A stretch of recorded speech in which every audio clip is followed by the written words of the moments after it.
തനിക്ക് സംസാരിക്കാൻ വേദി ലഭിക്കുന്നത് കേരളത്തിൽ മാത്രമാണെന്നും ഇവിടെ തന്നെ കേൾക്കാനും സംവദിക്കാനും വിവരമുള്ള ഒരു കൂട്ടം സാഹിത്യകാരന്മാരും സമൂഹവുമുണ്ടെന്നും പ്രകാശ് രാജ്. എന്റെയും നിങ്ങളുടെയും വീടായ പാർലമെന്റ് മന്ദിരത്തിൽ പോലും ക്ഷേത്രത്തിലേതുപോലെ പൂജകൾ നടക്കുന്നു. പ്രധാനമന്ത്രി സ്ഥാനം പോലും മറന്ന് പൂജാരിയായ രാജ്യത്ത് ഇനിയും നിശബ്ദരായിരിക്കാൻ സാധിക്കുന്നത് എങ്ങനെയെന്ന് പ്രകാശ് രാജ് ചോദിക്കുന്നു. രാജ്യത്തെ നിശബ്ദമാക്കുന്നത് ഭാവി തലമുറയോട് ചെയ്യുന്ന തെറ്റാണ്. ചോദ്യങ്ങൾ ചോദിച്ചുകൊണ്ടേയിരിക്കേണ്ടതുണ്ട്. നിശബ്ദമായിരുന്നവർക്ക് ചരിത്രം മാപ്പ് തരില്ലെന്നും നടൻ പറയുന്നു. മണിപ്പൂരും പലസ്തീനും നമ്മെ വേദനിപ്പിക്കാതായിരിക്കുന്നു. അത് അവരുടെ പ്രശ്നം മാത്രമായി കാണാതെ, ഒരു സ്ഥലത്തെ പ്രശ്നമായി കാണാതെ, രാജ്യത്തിന്റെ പ്രശ്നമായി കാണണം.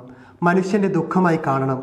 ദൈവത്തിന്റെ സ്വന്തം നാടെന്ന് കേരളത്തെ വിശേഷിപ്പിക്കാൻ കാരണം കേരളത്തിലെ രാഷ്ട്രീയത്തിൽ ദൈവമില്ലെന്നത് തന്നെയാണ്. പ്രകാശ് രാജ് പറയുന്നു. ജനാധിപത്യം എന്നത് നമ്മുടെ സ്വപ്നമായിരുന്നു. എന്നാൽ ഇന്ന് നമ്മുടെ രാജ്യം പകുതി ഹിന്ദുരാഷ്ട്രമായിരിക്കുന്നു.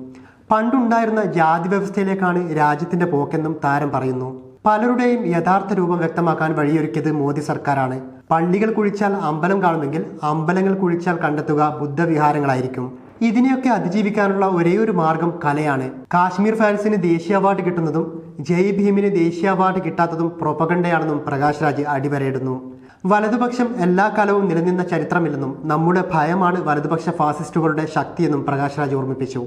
അവർ സ്വയം ശക്തരല്ലെന്നും ഇത്തരം വലതുപക്ഷ വർഗീയതകൾ നശിക്കുക തന്നെ ചെയ്യുമെന്നും നമ്മൾ ചോദ്യം ചെയ്തുകൊണ്ടേയിരിക്കണമെന്നും അദ്ദേഹം ഓർമ്മപ്പെടുത്തി. തോൽക്കാൻ തയ്യാറായാലും പോരാടിക്കൊണ്ടേയിരിക്കണം. പോരാട്ടം തുടരാതെ വേറെ വഴിയില്ലെന്നും പ്രകാശ് രാജ് കൂട്ടിച്ചേർത്തു.